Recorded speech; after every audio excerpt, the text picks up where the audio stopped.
mynews.studio.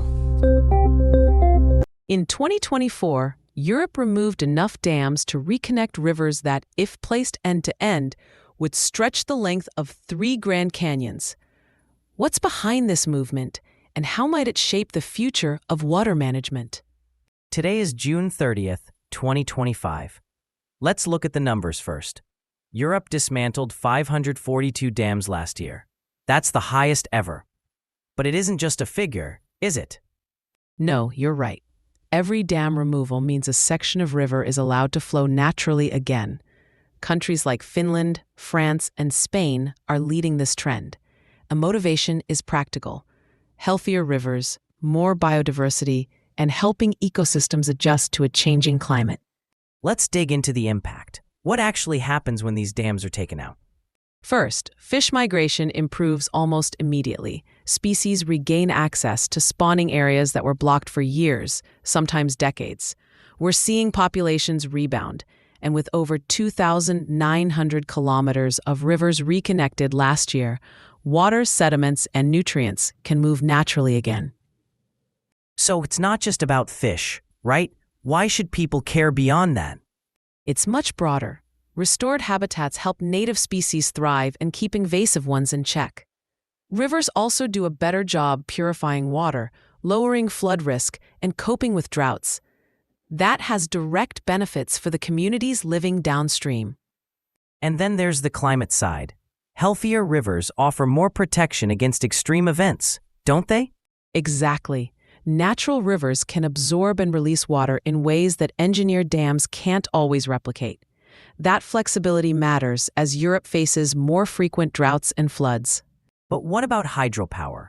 Aren't some of these dams producing renewable electricity? That's central. Not all dams are being targeted. The focus is on barriers that are outdated or no longer generate meaningful energy. So, the strategy isn't to remove hydropower, but to prioritize ecological gains where energy loss is minimal. So this approach is about choosing which dams to remove, not taking out every structure. That's right. The new EU Nature Restoration Regulation sets ambitious river health goals, but leaves essential infrastructure alone unless there's a strong case for change. It's all about balancing energy needs with ecological improvements. And how do they decide which barriers to take out? Is there a standard process? They start with barriers that provide little utility, old unused dams, for example. There's also deliberate outreach to local communities, since these decisions affect everyone from anglers to farmers. And they track outcomes. Reporting on biodiversity and water quality helps maintain public support. That seems crucial. If local people see improvements, the momentum grows. Exactly. It's not just a European story. Other regions are watching closely.